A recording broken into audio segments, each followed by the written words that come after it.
লাখো লাখো শহীদ কেন রক্ত দিল, এই কি তাদের স্বপ্ন ছিল? জবাব তোমায় দিতেই হবে মা গো, জবাব তোমায় দিতেই হবে মা।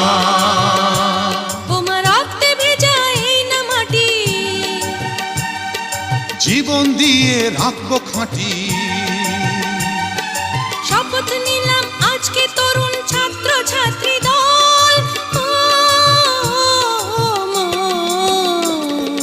একাত্তরের মা জননী,